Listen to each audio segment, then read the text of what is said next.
Welcome to the Big Suey, presented by DraftKings, Why are you listening to this show? the podcast that seems very similar to the other Dan Le Batard podcast. I'm sorry, I'm not going to apologize for that. In fact, the only difference seems to be this imaging. I have been tempted in restaurants just walking past tables to grab somebody's fries that if they're just there. That hasn't happened to you guys? I've done it. And now, here's the marching man to nowhere, Fat Face, and the habitual liar. Are you ready, Stugotz? I hope so. Well, let's start there. A great contribution from Stugotz in the first hour that was Thank phlegmy you. and from the Lake Placid Pilates studio where he is now. I've got a couple of questions for you that I've been wanting to ask you.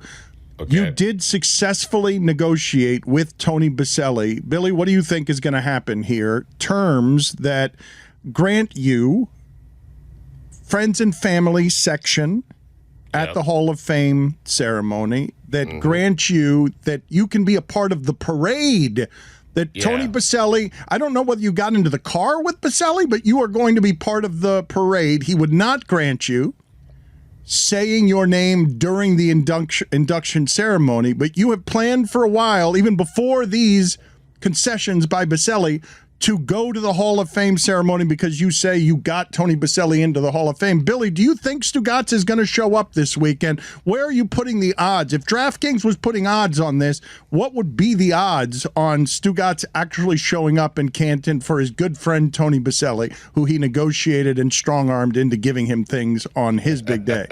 At one point, he told me, I'm going if you're going, to me, which I don't know how I got involved in any of this. Producer. Yeah. But you could just go and not do things. You could just kind of go and be there for your friends. Right. Well, I could do that, but I feel like we should probably get some content if we're going to be out there. I would like to go with you. Excuse me, that's $5. That's $10. But Tony You sound worse Boselli than did. me. No. Sorry. I cleared it out. I'm good. Okay. I'm fine now. Tony Boselli has promised me. Okay. He has promised me VIP tickets to the Tony Boselli Hall of Fame pre-party, which is really a post party. It's Saturday at 8 p.m. He has promised me friends and family. I don't think Boselli knows his own schedule. He has promised me friends and family access. I sit next to the wife and kids during the Hall of Fame ceremony, which I'm very excited about because I'll be on TV. And he has also promised me to be in the parade at 8 a.m. on Saturday. Now, I am debating, and I am very skeptical as to whether or not Tony Boselli is actually going to let me on the parade route in the car at 8 a.m. Saturday. My plan right now is to be there 8 a.m. Saturday, but I am doubtful that Boselli is going to make that happen, and I've texted him a few times, and he hasn't gotten back to me. So I don't know what to do. I mean, I'm torn here. Yeah. So. I mean, he can't go without having these things be a certainty, Dan.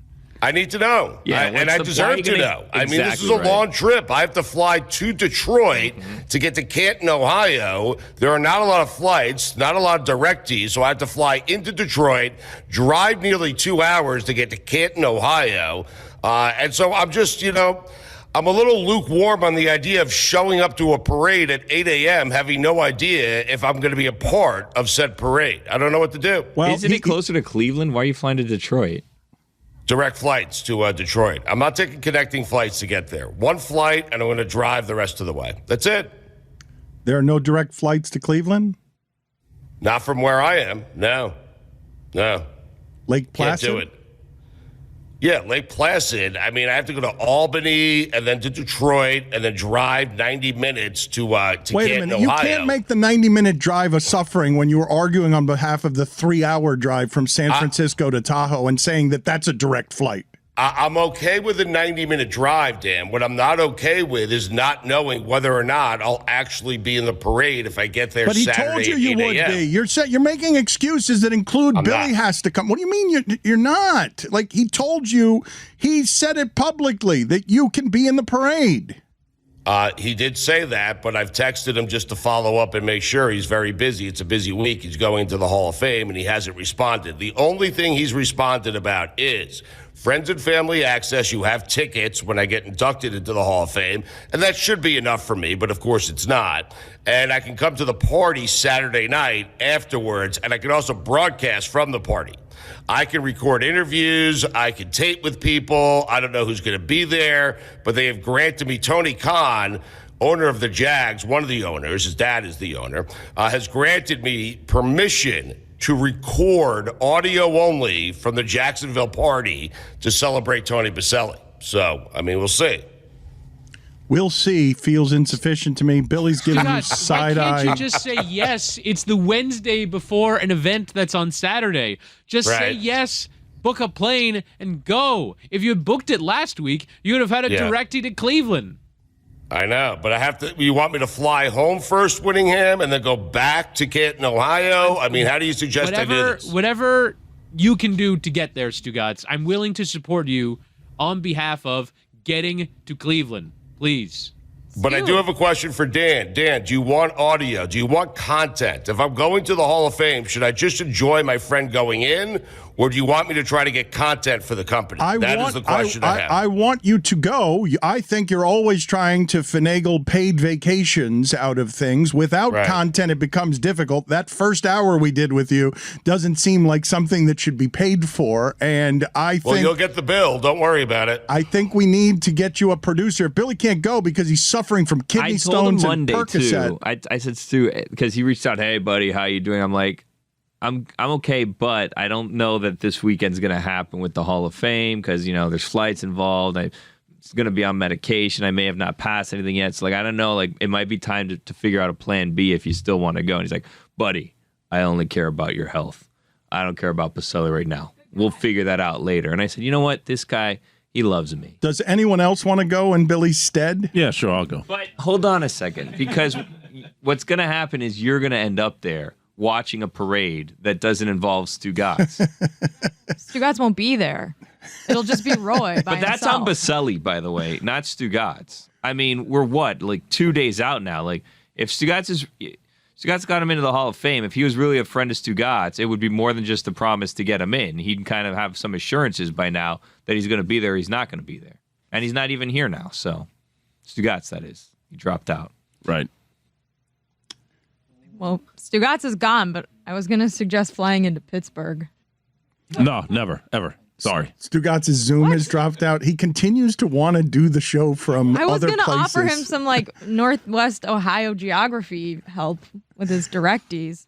Whittingham, he continues to frustrate you in ways that in 15 minutes in, he popped in on the show, and by the end of the 15 minutes, all I saw was the top of your slicked hair through your hands because your face, which is usually what drops into your hands when Stugotz does Stugotz things, slid through and arrived with your hands on the top of your head. All I could see was sort of the back of the top of your head because the weight of Stugotz had been draped on your neck like a big ship's anchor. Well, I just see these car crashes coming, right? So we were in the Zoom, and I was staring at the computer, and you were getting ready to go to him. And I hear. All right. I could tell the Zoom didn't work. I don't know why. I could tell I felt your fear. You might have seen me. You might have read my lips and me shouting at the computer, "Unmute your mic! Unmute your mic! Unmute your mic!" And it didn't work. Yeah, Billy, betting odds on this. You're not going, correct? No, I told him I don't think that's a good idea. Roy is not going to be sufficient for Stugotz because he wants to make the request of the person with kidney stones that's going to be declined, so he doesn't have to do it. No. But it goes. I shouldn't say this because he loves me, as we discussed earlier, but it goes deeper than just me going, right? Because it then turned into, well, buddy, because I had this conversation with him over the weekend when I was at Home Depot, and it goes into, well, buddy, if we go, we should probably get it on video too, right? Video would be better. So we'll get you there, and then we'll figure out, I don't know if we talk to Lewis, who it is that we get. I go, I don't know, Lewis is going to have a kid soon. I don't know that Lewis is going to be available. Oh, we'll figure it out. We'll get someone up. And then it becomes like a staff of like 4 to 5 people, and it's like 6 days notice on this. I don't know that. And he's like, well, it's up to you, but I think we should go Thursday for the game, and then we should go Saturday for the parades and all that stuff, and Friday we'll find something to do. There's stuff that we can do up there. We'll be getting content. And it's like, up to you, though. Totally up to you if you want to go on Thursday, if you want to go on Saturday. I'm like, He's going to put on you. Okay, you don't think this is going to happen? Look, it's very possible for him to just go and be involved in all of these things and just have this cool moment. And while he was telling me, I'm like, man, like, this is really cool, because he was also promising me these benefits as well of, oh, buddy, you'll be in the parade and you'll be at the thing with friends and family. I can foresee a circumstance where he's in the parade and the four of you can't get into anything else. Oh, of course. Yeah. But, I mean, if we had access to that, like, look, never again in my life is a Hall of Famer going to have me in their friends and family section. So it'd be really cool to do this, right? Unless Gall gets in. Oh. No, I didn't even get invited to the golf tournament, so... We're supposed to have Jimmy Johnson on tomorrow, although this is a very busy week for these people. So we'll see if that happens. Do you want to negotiate with Jimmy Johnson on his friends and family? I think you should go and be there for Jimmy Johnson's friends and family. Yes. And be watching the whole thing, and Stugotz will be at home because of whatever reason and not see the Boselli thing. And then you can go to the Tony Khan party after. Where is Stugotz right now? We don't know what happened to the There's Zoom. a We Pilates don't know class did the Pilates class start? Because the thing I wanted to ask him, Mad Dog is not appearing today on First Take, unfortunately, because Dominique Foxworth had something special for him today. Because Dominique Foxworth is just treating these as artistic landscapes for just foolishness. And inside reporting from you on this? Inside reporting, yes, a concoction and a cocktail of chaos as brewed by Billy Gill. There was something, I'm not going to reveal it because he's still going to unveil it at some point, but I legitimately only wanted Stugotz on today, and I'm not even going to be able to get into this. A couple of weeks ago, we were talking about, or last week, we were talking about Stugotz's "how about that" as a catchphrase has been stolen twice. It's been stolen by his hero, Chris Mad Dog Russo, but the original "how about that" was Mel Allen.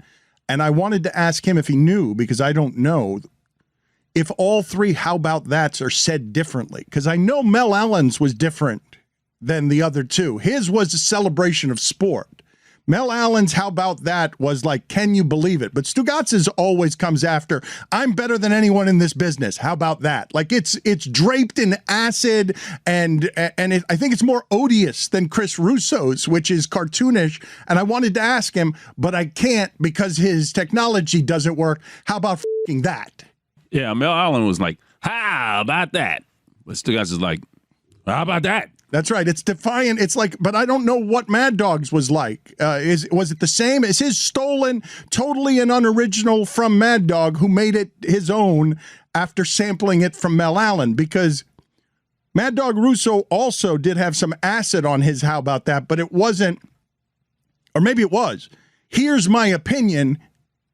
You're going to have to eat it. Like that's the aggressive Stugotz "how about that," correct? There are no other "how about that." It's a lazy crutch and everything else, but it is meant to be force-fed to you. This is my opinion. There is no other. How about that? Smeared on your face, you lose. I find that Chris Mad Dog Russo's is more an exclamatory declaration. How about that?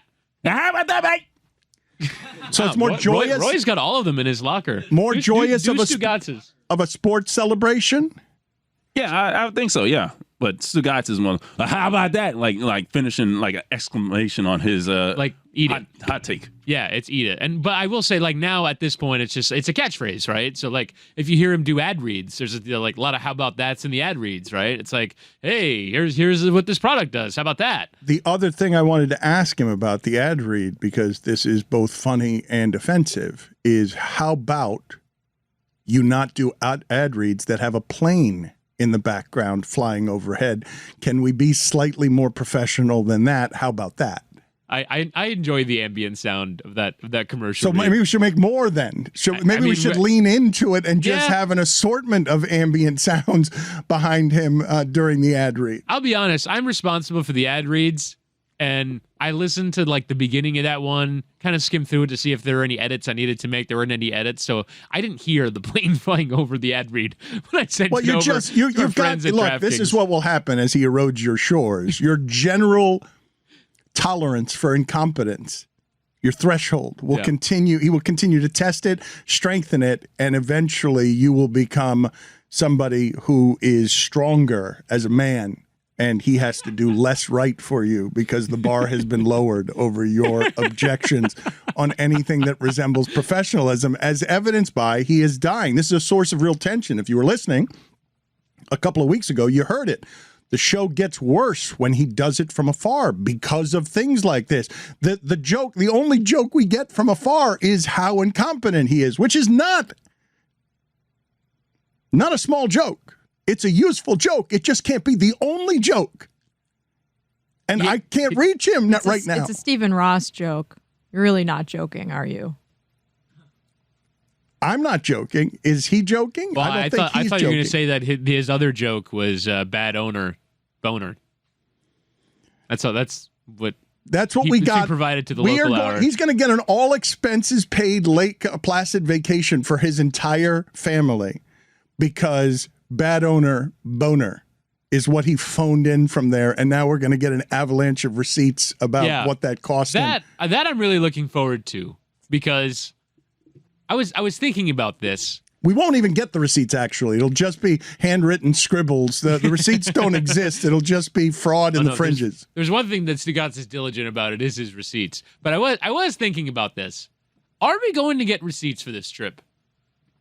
Because he contributed an hour on Monday, didn't jump on the show yesterday, was here about 20 minutes today. Does that constitute a work trip? Yes. I couldn't imagine having that kind of Gall? Yeah. I can. I can, absolutely can. I've been working with the man for 16 years, so yeah. He's got a lot of gall. He does. He's full of gall. I really was thinking, is he really going to do that? Put it on the poll, please, Guillermo. What is Stugotz more full of, shit or gall? I was told by our corner over here to say was Wabania? Wabarita? Guaperia. Yes, that. Well, I'm glad you said it, Roy. You're welcome.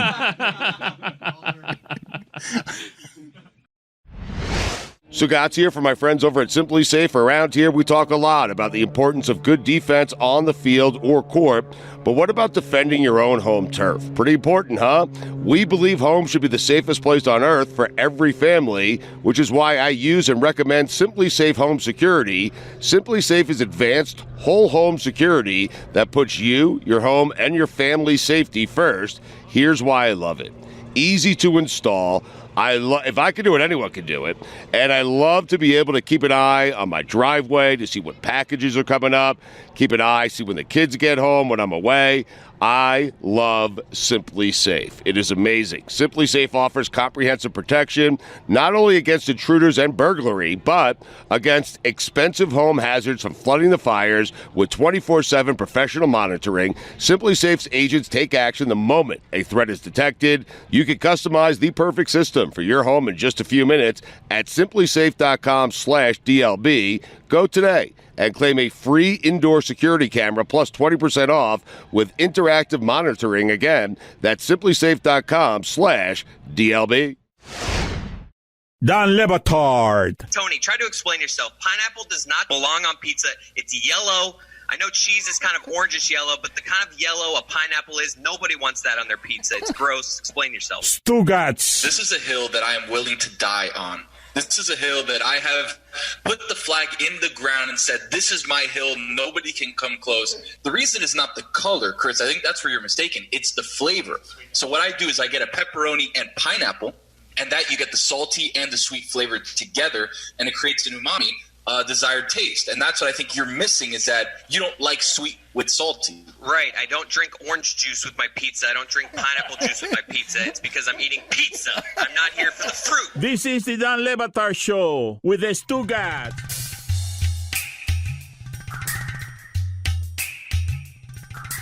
We are presented by DraftKings Sportsbook, an official sports betting partner of the NFL. Download the DraftKings Sportsbook app today and use code DAN for a special offer when you sign up. That's code DAN only at DraftKings Sportsbook.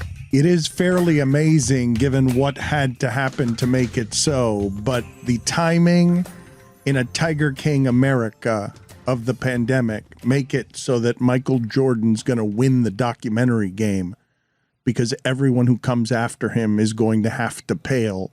Whether it's Jeter on ESPN or Magic on Apple, no one is going to capture the imagination because we were desperate, stuck in our homes, a little bit afraid and feeling nostalgic. I've heard nothing about this Jeter documentary, and it's in many, many parts on ESPN. And the Magic Johnson one, I just saw it. It's 4 parts on Apple. It's flimsy. It's made by him or with his approval on stuff. So the story, even though Magic's story to me is so much more interesting than Michael's, so much more interesting, the retelling of it is not. Have you guys heard anything about Jeter? Are you guys watching Jeter? I've watched the first, I believe, 3 episodes, and it is just 3 hours of Jeter just being like, I wanted it more than anybody else. And his mom and dad are interviewed, and it's like, we told him from the beginning, you can be anything you want. I wanted to be the Yankee shortstop from when I was 7 years old. And it's just like, I'm learning nothing. It's just building up his myth, and it's a little nostalgia. There's a little of the nostalgia in it that you got with the Jordan stuff. So that part of it, I'm like, I'm not like, it's not a miserable experience watching it, but I'm not learning anything about Jeter. They finally in episode 2 got into like the night, like his partying in New York when he was like emerging, being friends with Diddy. I'm like, all right, give me something, Jeter. Tell me you showed up to 1 game hungover. Tell me something. And it's just nothing. It's just all like, yeah, I had fun, but I was always ready to play the next day. It's just like the most stereotypical nothing statement.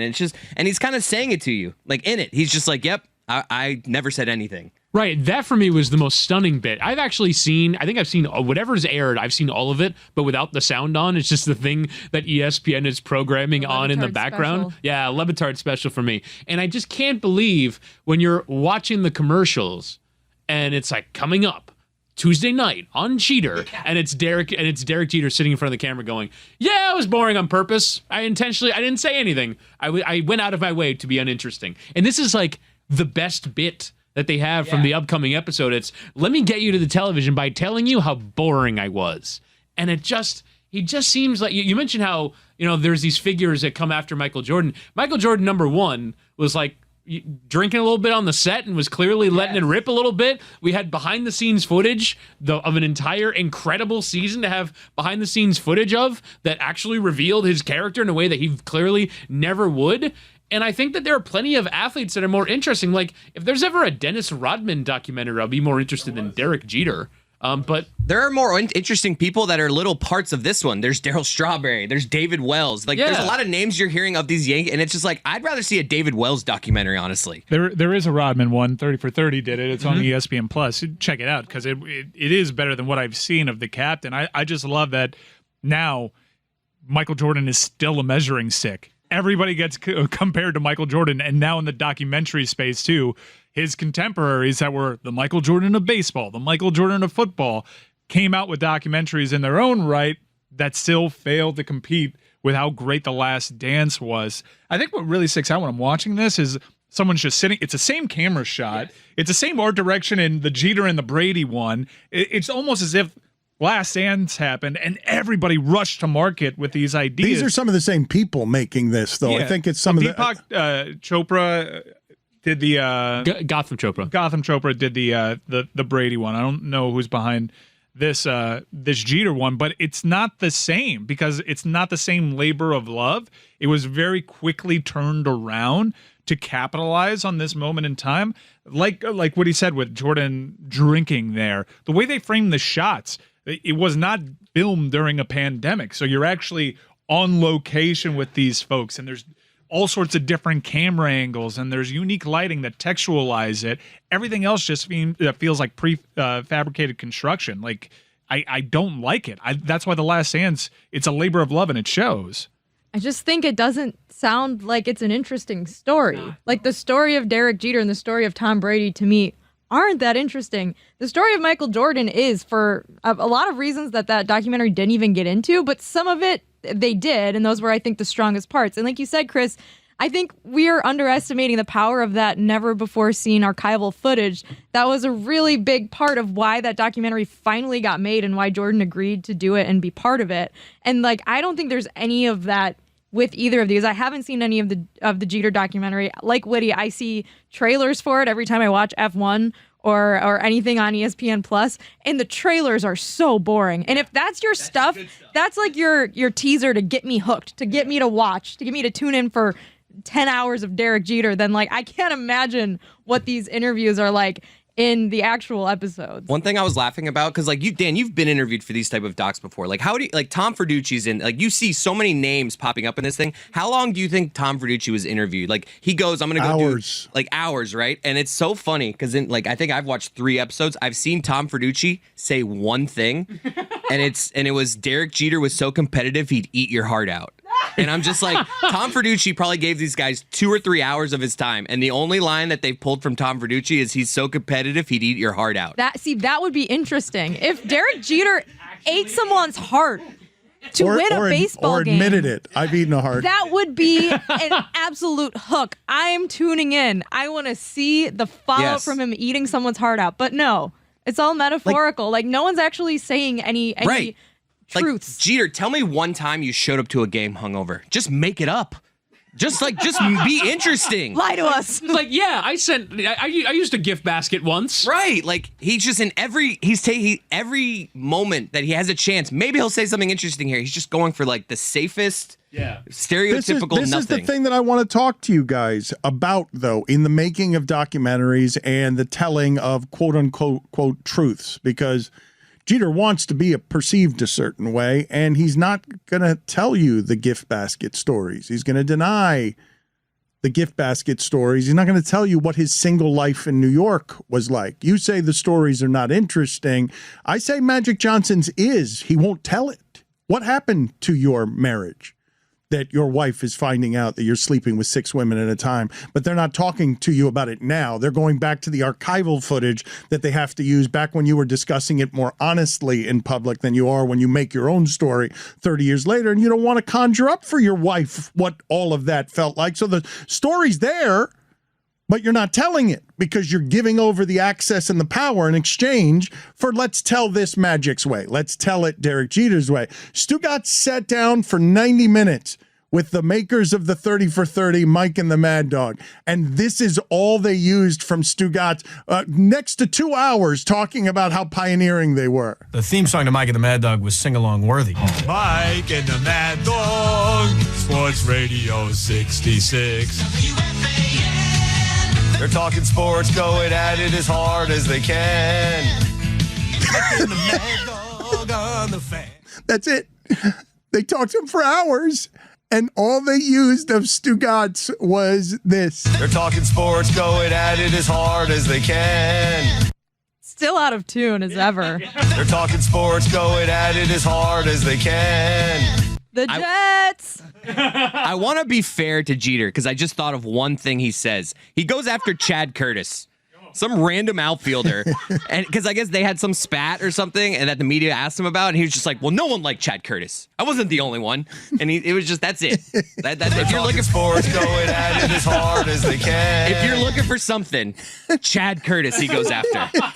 They're talking sports, going at it as hard as they can. You know, I'm really jealous of the people in documentaries that are picked out to be the exposition, where their whole role in the movie is to just get you from scene to scene. They don't want to have a narrator. So there's one guy whose job it is to take you from scene to scene. Oh, man, in the summer of 2003, the Yankees made a big acquisition by bringing in Alex Rodriguez. And that's his whole job. His whole job is to bring along the plot without them having to insert some sort of device for it. That is all of Drive to Survive, Woody. Yeah. Drive to Survive is Will like Buxton's role. Oh my God. So jealous. There's a meme of this guy, Will Buxton, who's a F1 reporter, journalist, very popular guy, where like early on in the first season, he's like, the driver who finishes in first wins the race. Like he states something so obvious, and now it's become... But in like a dramatic tone. Yes. The driver who finishes in first wins the race. It is so funny, and now everyone posts like memes about him just stating obvious facts. It's become like the Booger McFarlane meme. In the 30 for 30 on the U that Billy Corbin, I was one of his last interviews, and he framed it as the flattering of,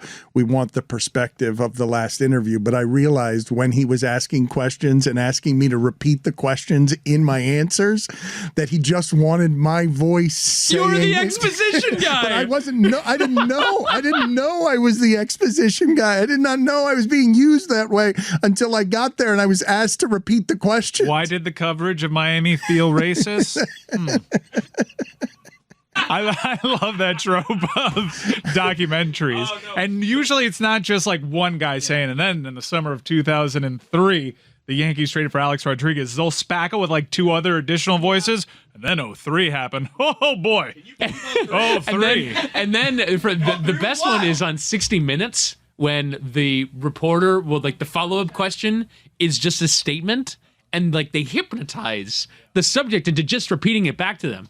So it would be like, so then it became a pandemic. So then it became a pandemic. And it was like, it's just the whole goal of the question is to get it repeated back to you. What is the television thing that you guys always notice that is maybe industry inside that people aren't paying attention to? Because the walk and talk that is used in broadcast videos where you just see the reporter walking with a person down the street that's being interviewed and you're like, this is not in any way natural. This was forced. Yes. They need something.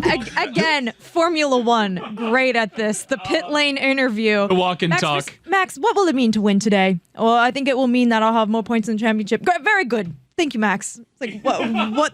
Why did we do that? 60 Minutes is good at the walking. They do occasional walk and talk, but occasionally they'll interview somebody that works for the CIA or something like that, and they'll get B-roll of this person walking upstairs with a bunch of like notebooks and notes and looking through stuff just to really hammer it home that this is somebody that has someplace to go. Right. It serves no function to the story. At all. It's just, here's this guy doing a job. His job is not visually appealing, so we're just going to get him walking down a hallway. There'd have been a point where he's like, no, I'm not convincing of a walk enough. You don't look like you're the head of the FBI. Can you do that walk like 4 more times? Sure. For me, I've gotten really good at spotting stock footage in news packages where maybe like 5 or 10 years ago, I'd see like a plane taking off and footage of like cars and think like, oh, they shot this specifically for this package. No. Yeah, that's been sitting around in a file. 5 years ago from the Qatar airport. It has nothing to do with this story on coffee being made in South and Central America. The one that I've noticed is on the ABC World News Tonight. Every single news story in the A block has the red breaking news banner on it. Every single one. Like, they have clearly done the research, and it shows that no matter what they're talking about, if you have the red breaking news banner up, people will stay and watch it. Such lemmings when it comes to the red breaking news graphic. Whittingham, I wanted to ask you about why it is that you were saying that you were sad for Joe Buck. It is a great time to be Joe Buck. Yeah. He's about to have a career rejuvenation. He's been a prodigy. He's been a ridiculous career, unlike anything in broadcasting history, doing World Series games in his early 20s. Just we've never seen anything like it. And now he goes to ESPN with Troy Aikman to go give them some heft on Monday nights to make Monday feel better. Why were you feeling sad for Joe Buck? So he's been chronicling his hair loss journey on social media, one step at a time. I guess he went and got another procedure, and you can kind of see him basically, this is where they move the follicles from. And it's just trying to migrate as many follicles as possible to the top so he can have a decent bit of hair on television. And I feel bad because he revealed in his book that it almost cost him his career because he had anesthesia for one of these hair plugs procedure, and he came back and it affected one of his vocal cords. And the fact that that already happened and he went for another one is startling to me. At some point, it's like, dude, you're very good at play-by-play. You're not on camera most of the time. Maybe he wants to be a host in some other variety. He was on that PGA Championship watch-along show for ESPN. But you're incredible at your job. You can lose your hair. It's okay. It's going. Let it go. Wave it goodbye. 10th procedure. It's his 10th Well, he hair said he's transplant. addicted to them. Yeah. And it's the vanity of television. Television does not allow for this to be a secure space when it comes to the vanities. Mike Ryan has been announcing for months now that he refuses to age anymore, and he's arrived in his mid-30s. When you've been a wonder boy, and people notice this, don't tell me you don't notice when anyone from Mickey Rourke to Tim Legler's on television, and you realize that they're fighting the vanities on television because you don't want to be seen as getting older when you've been a face of something young. Do I notice the vanities of Mickey Rourke and Tim Legler on television? It's an interesting question. So Tim Legler's losing his hair. It's not just hair. And then Legler started losing his hair. I don't know if Legler's No, losing he his didn't hair. lose his hair. He actually has a good lettuce, but it's a darker hue. Are we doing Tim Legler's No Halloween? shame, by the way. Tell me your colorist. Tim, tell me your colorist. Are we doing Tim Legler's Hall of Fame extravaganza somewhere in Florida as he moves his home? Is Billy Gill going to go? What are we doing with that? Because I really would like to celebrate Halloween in October with Tim Legler and not get, as often happens around here, surprised that Halloween is in October. Yeah, I have an agenda of things to plan. So we've established some of our plans for football season. So that was the kind of biggest thing we were planning for. So now Halloween, we got about 3 months to plan. I think we'll hopefully get this one done, Dan. Yes. What about grid of death punishments? People have been asking. What are you rolling your eyes about, Jessica? Grid Schmid. Let's just do a little, put it all in the past day. Like, let's pick a day where we decide before this next football season starts. If you haven't done them yet, we're good. Amnesty for all. Yeah, there's no honor in that. No, I'm not. Payoff for the We're not audience. having that. We're gonna get to work on doing some of these in the month of August. I like Jess's idea. Yeah. No. The idea that only serves us? Yeah. The idea that only serves the audience is fine. They don't care. Stugotz. They forgot about it already. Well, They we don't can't even- do grid of death again, and we can't sell it to sponsors if we're not going to honor the punishments. Like, we're just that if that's what you guys decide, then the money disappears for that. We can't keep, and the segment disappears too. The segment The disappears. sponsor just wants the line read. The segment will disappear. No, the sponsor wants to see us pay off our punishments, and we mentioned the grid of death is brought to you by whomever. And so, as a matter of fact, I think I might be able to knock out two this week. Inter Miami play a Wednesday night 10:30 p.m. game on the West Coast. I think I'm just gonna do the game and stay in the stadium, and it'll end. The broadcast will end at 1 a.m. I might as well just sleep in the stadium.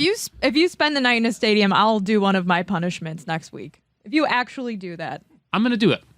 If they let me. I don't want security to kick me out. But if they let me, then where would you sleep, do you think? Do you have a place that you, because really you can get away with just like sleeping 3 hours that night uncomfortably is what's going to end up happening. No, I'd want to commit. I want to stay. If I'm done at 1, I want to stay until at least 7:30. No, you have to be like doing the whole thing. It's a slumby. You have to bring a toothbrush. You have to brush your teeth in the press box bathroom. You have to bring a little cot, maybe a sleeping bag. Like, you have to use like an actual like little blanket to keep yourself warm. Like, we're doing the whole thing if you're doing this, Woody. I'm in. I'll make it a slumby. I might go for like one of those like pajama outfits because I feel like that might be befitting for me. Again, wearing one of those little hats. Were you guys the ones as kids with the sleepovers? I always loved the idea of a sleepover, and then at like 2 a.m. I would just call my parents. Be like, not having it, Clive. Kid. I hated that kid. It was often like I never slept over really like far away. It was like kids in my neighborhood, so it was like walking distance. But yeah, multiple times, probably like over 10 times in my whole childhood. My dad at like 2 a.m. is just walking down the street to Jonathan's house to come get me. Everyone hated that kid, right, Dan? I mean, come on. Everyone hated that dad Spend coming the night. over. It's fine. It'll be uncomfortable. I'm not You're having 7. it though. You're gonna I wake up at 2 a.m. and I'm just like, I want my bed. It's more that there's I was like spoiled. These are too many kids. This is too many kids. It's like I'm around 6 kids right now. Like I like to have me time and me space. But you're doing, Cody, you're doing sleep overs at someone's house. To me, the excitement was when someone could sleep over at ours. No, that was much better, right? You always like to host. Of course, you want to 'Cause be it's your at bed. your home field. Like, oh, I get to show you where the blankets are. I'm the host. I'm the cool kid. Did you ever entertain where someone had to sleep in your father's garage? Because that seems unpleasant. It's still to this day. No, it's still to the. Alex Benson still talks about the yoo-hoos at my house because he didn't have yoo-hoos at his house, so he loved coming over. And we had yoo-hoos. The fridge was just fully stocked and loaded. From the Raconteurs? Well, that's his brother. Yes. No, Brendan Benson is from the Raconteurs. Alex is his younger brother, but yes, it is the same. The Benson Bensons family. would come over and have yoo-hoo in Brendan Benson was not over. It was his brother Alex. It's the shitty brother from the famed Raconteurs. But I guess from what you're saying, because Brendan has gone on to be in the Raconteurs, but Alex, great guy. Right. And known yoo-hoo thief. No, he would have a couple yoo-hoos, but I would say go for it, man. Live. The Yoo-hoo does taste better when it's your friend. Oh yeah, it is. In hindsight, though, the Yoo-hoo's the can. A can of Yoo-hoo. That's no You don't good. know what Yoo-hoo Jessica is? just said she doesn't know what Yoo-hoo is. What? I'm gonna go It get is- you. No, Yoo-hoo. you know what? Jessica would be mortified by Yoo-hoo. Jessica would think it's water. It's chocolate milk ish product. But they want you to think it's milk. It's not It's milk. chocolate It's drink. not milk. It's not milk, Yeah. and it's not a healthy. It's not whatever it's it is. so bad for you. It's not good. It's sugar chocolate water. Is what it. It's what Yoo-hoo is. But you shake it well. It's delicious. Better than Hoopina? It's Yes. totally Or different. Idomber? Totally. No, those two things are totally different. These are. Why did you do Well, that? because I Jessica know. has been Mr. trying Craig called back Dan, you wouldn't understand. delicacies. You can have a materva, maybe. These are all delightful drinks. They're none of them are anything in the realm of Yoo-hoo. You should do as content her drinking Yoo-hoo just because she's never had milk, and she would treat this as sugary sewage water.